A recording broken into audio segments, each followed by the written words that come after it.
Seguimos amigos en Rumbera Network, 9.5 FM, La Verdad en Radio, hoy con La Verdad Cultural.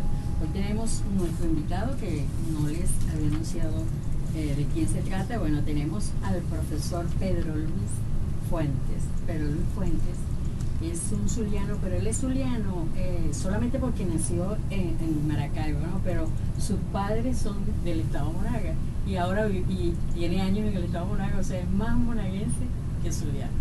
Es licenciado en educación, en ciencias sociales en la UCAD, es especialista en educación en el área planificación y administración, magíster en educación, mención, enseñanza, es magíster en historia regional de Venezuela, actualmente es profesor de la Universidad Pedagógica Experimental Libertador en historia, da posgrado, en fin, bueno, yo creo que el currículum del profesor Fuentes es demasiado grande, pasaremos aquí toda la tarde explicando su trayectoria y para nosotros es de un intenso placer, ¿verdad?, tener como invitado al profesor Pedro Luis Fuentes, de quien vamos a conocer un poco más acerca de su actividad. Vamos a hablar de historia. Él también forma parte de la Academia de la Historia del Estado Monagas, una organización recién fundada donde se ha reunido una serie de personas con un currículum muy interesante para tratar de trabajar, de rescatar nuestra historia, de publicar libros, de hacer investigaciones, porque Monagas no puede quedarse atrás. La historia de Monagas es muy interesante y yo creo que todavía aún estamos por descubrir muchos detalles. Profesor Pedro Luis Fuentes, bienvenido a nuestro programa. Muchísimas gracias, Angélica. Bueno, muy buenas tardes a todos los oyentes, al Estado Monagas. Muchísimas gracias a Angélica Olivero y en particular al programa Rumbera en la 89.5 FM, que ustedes tienen la cortesía pues, de estar escuchando a esta hora. En verdad, bien grato ser convocado a esta cita con la cultura y con la historia, porque una de las cosas que definitivamente tenemos que enfatizar en nuestro país es el rescate de toda esa identidad que está en las localidades, en las regiones, en nuestros pueblos, en nuestras tradiciones, y que debemos definitivamente fortalecer, ¿no? Fortalecer no solamente a nivel de las universidades, escuelas y liceos, ¿no?, la actividad educativa, sino a nivel del pueblo en general. Y yo creo que esto es muy importante en este momento político que vive el país, cuando hay tanta división, porque si hay algún factor unificador en el pueblo venezolano, en la venezolanidad, es precisamente la identidad nacional, nuestro sentido de patria, nuestro sentido de pertenencia a un mismo país en el cual todos cohabitamos y donde tenemos pues el deber ineludible de comprendernos a través del diálogo, ¿no? Comprendernos pasa también por entender nuestra diversidad, y qué mejor manera de entender la diversidad que conocer las múltiples localidades, regiones, tradiciones, sí, y toda esa gama heterogénea de cosas maravillosas que existen en el suelo monaguense, en el suelo oriental y en el suelo venezolano. Sí, tenemos que el profesor Pedro Luis Fuentes actualmente está dictando un posgrado de profesor en el pedagógico o da... ¿Cuál es su actividad en el pedagógico? Bueno, yo en el pedagógico trabajo a nivel de pregrado con las áreas de Historia de Venezuela, Seminario de Historia de Venezuela, Cátedra de Historia de Venezuela 1, Historia de Venezuela 2, investigación histórica, y también con materias pues, de carácter pedagógico, igualmente en pregrado cuando se me requiere, y actualmente coordino la especialización en educación básica que administra nuestra casa de estudios, quien tiene una actividad muy interesante de posgrado ahorita, coordinado por nuestro subdirector académico de posgrado, que es el doctor José Cunha Evans, ahorita en este momento. Por cierto que la historia, cuando uno habla de historia, la gente, hay algunas personas que se ponen así como, ay, qué fastidio, ¿verdad, profesor? Ese concepto, usted que da clases de historia en una universidad tan importante como es el pedagógico, ¿qué me podría decir de los alumnos? O sea, la matrícula que usted ve allí, en realidad, ¿está allí porque le gusta la historia? Bueno, fíjate, este es un asunto que tiene varias aristas, ¿no? Un asunto bastante complejo. por un lado, las universidades públicas pues se han masificado, hay mayor demanda estudiantil, hay indiscutiblemente un número superior de alumnos por aula del que fuera el ideal, ¿verdad? Claro. Sin embargo, a la vez, en estos momentos también presentamos la situación de que no siempre los estudiantes que están en el pedagógico a veces son vocacionales, ¿no? Muchísimas veces son vocacionales, otras veces son circunstanciales. Las claro. circunstancias de la vida los han llevado pues, a estudiar pedagogía, pero como decía el maestro Luis Beltrán Prieto Figueroa, a lo largo del estudio lo importante es que el futuro pedagogo vaya adquiriendo la vocación, ¿no? Entonces tú te encuentras con un fenómeno bien interesante, que muchos muchachos al principio no tienen vocación de ser docentes de historia y esas cosas, pero se van enamorando de la materia y de las clases a medida que van avanzando en la universidad, y cuando salen pues tienen un potencial bastante bueno para encarar estos retos. El problema que hay fundamentalmente ahorita es el que confronta pues el sistema educativo en general, que los muchachos egresan de las universidades y luego andan con el título bajo el brazo por allí porque no consiguen trabajo. Sí, hay como una descoordinación entre el sector universitario y el sector laboral, dando así origen pues a un fenómeno que ya en América Latina era antiguo. Recuerdo que en Perú en los años 80 era terrible, que es el proletariado de cuello blanco, ¿verdad? Muchachos que son ingenieros, que son profesores, que son abogados, pero que están desempleados, no consiguen cómo trabajar, y entonces se crea a nivel de la juventud una situación muy preocupante, ¿no? Y uno de los índices, digamos, de los indicadores más importantes para calibrar el sentido de planificación en un país es la relación, la vinculación entre universidad por un lado y sistema laboral por el otro. Los países más avanzados tienen una coordinación perfecta entre sistema laboral y universidades, de modo tal que los recursos humanos tan pronto salen de la universidad. O sea, que se dé ese balance.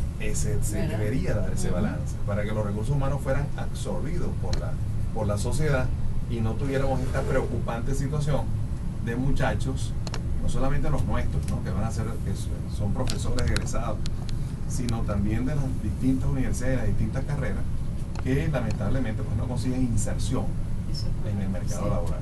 Eso es verdad. Y es difícil porque cuando uno estudia en la universidad, en el pedagógico, lo ideal, o sea, uno se imagina un mundo fácil. Me gradúo, salgo con mi título y al día siguiente estoy trabajando.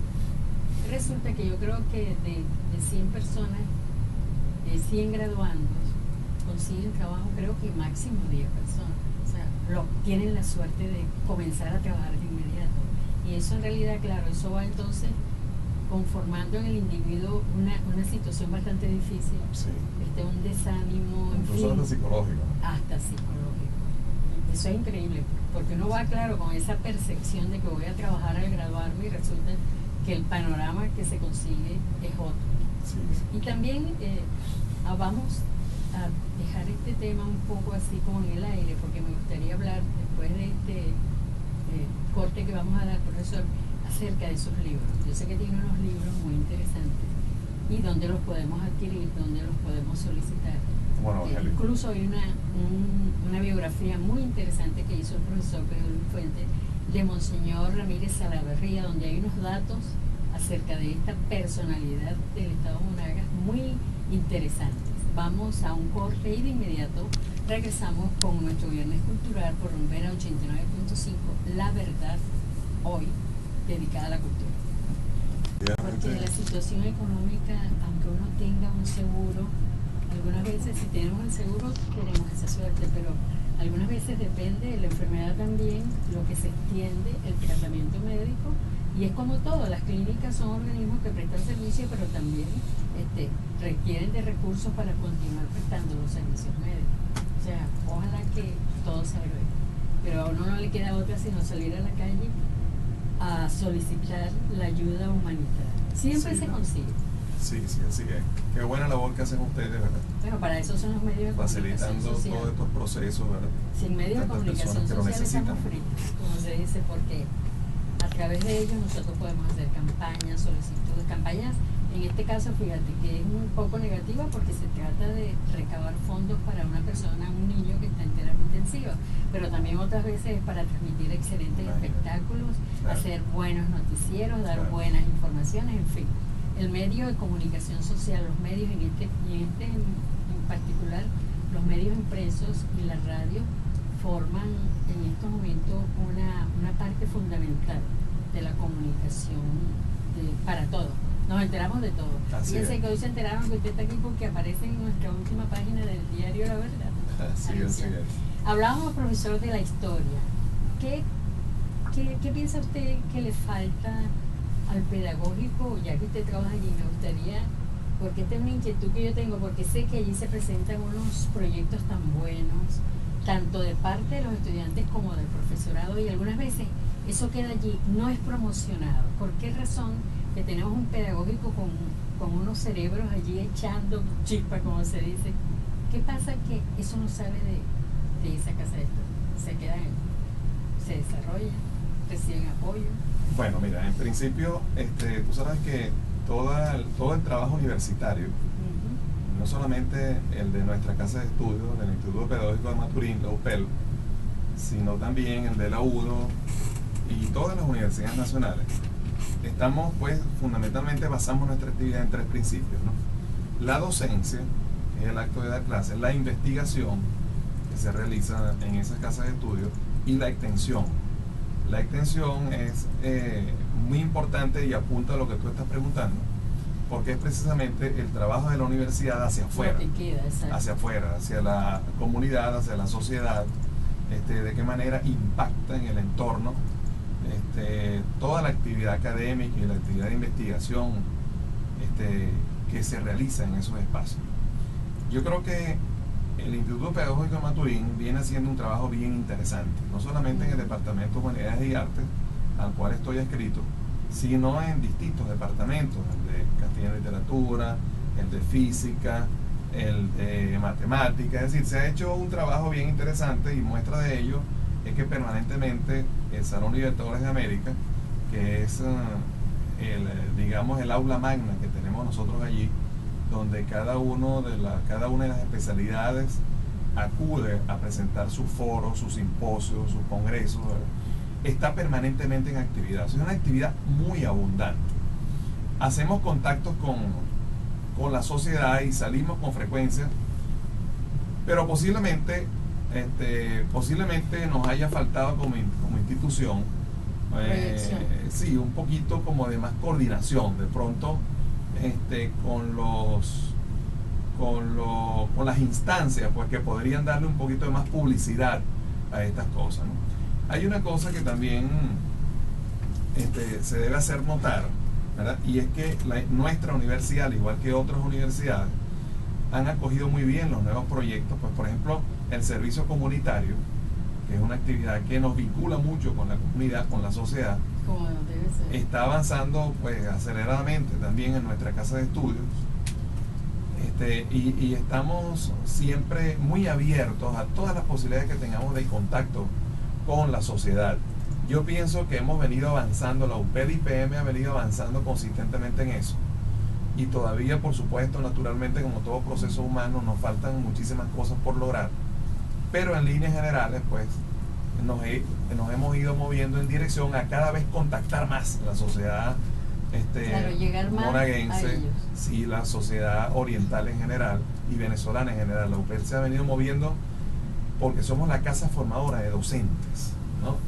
Y más bien hemos venido luchando para que el gobierno, pues, venezolano, el Estado venezolano, nos reconozca, pues, esa condición de casa esencialmente formadora de docentes. Bueno, los pedagógicos que trabaja con pedagogía fundamentalmente. Los pedagógicos siempre han tenido esa capacidad, y uno los ve con mucho respeto, porque ahí se están formando quienes van a enseñar al futuro a esta generación que está en estos momentos desarrollándose. Pero aparte de esto, profesor, hablamos de unos libros. El profesor escribe también y tiene unos libros muy interesantes. Mencióneme algunos de esos libros, donde los podemos localizar o donde los podemos consultar. Bueno, Angélica, tú sabes muy bien, pues, eres una gran colaboradora en el momento que se están haciendo los libros. revisando, y eres una experta, Angélica es una de las expertas que tenemos aquí en el estado Monagas en la revisión de materiales bibliográficos cuando se están elaborando, ¿no? Entonces, de verdad para mí escribir ha sido no una cuestión que me haya impuesto yo por obligación, sino una inspiración. Ha sido una pasión que he tenido fundamentalmente por escribir. Lo he considerado más que un trabajo, un disfrute estético, vamos a llamarlo de alguna manera, un disfrute estético que me gusta compartir con la gente, con mis lectores, con mis estudiantes, ¿verdad? Y de hecho convertir la investigación en una aventura, ¿no? Como lo estamos haciendo allí en el grupo de estudiantes e investigadores Oscar Velázquez, que coordinan el pedagógico, y también en los niveles de posgrado, en verdad compartir con adultos jóvenes es lo que significa investigar, descubrir siempre, oye, nuevas vetas, ¿verdad? Nuevos planteamientos, nuevos asuntos. Es una cosa que tú conoces muy bien, ¿verdad? Cuánta emoción se siente. Sí. Oye, de verdad le doy gracias a la vida y a la universidad por darme esta oportunidad, ¿no? Así lo veo como una aventura esos libros. Ustedes tienen la biblioteca del pedagógico, la puede consultar cualquier persona, ¿verdad? ¿O solamente para estudiantes? Bueno, tiene prioridad, por supuesto, los estudiantes. Hay un material muy importante. Sí, como no, tiene prioridad los estudiantes de la universidad, pero también está abierta a que cualquier persona de la comunidad que se acerca allá es atendido debidamente por el personal bibliotecario que atiende nuestra biblioteca, nuestros espacios allá. Cualquier persona puede ir y ser atendida perfectamente cuando anda en labores de investigación, así es. Bueno, de mis libros que me hablabas, cónchale, Cuentos de Misterio del Estado Monagas, ¿verdad? Ese me gusta. Sí. Es interesante. Oye, que fue el fruto de un recorrido, ¿no? Por los pueblos de aquí de mi oriente querido.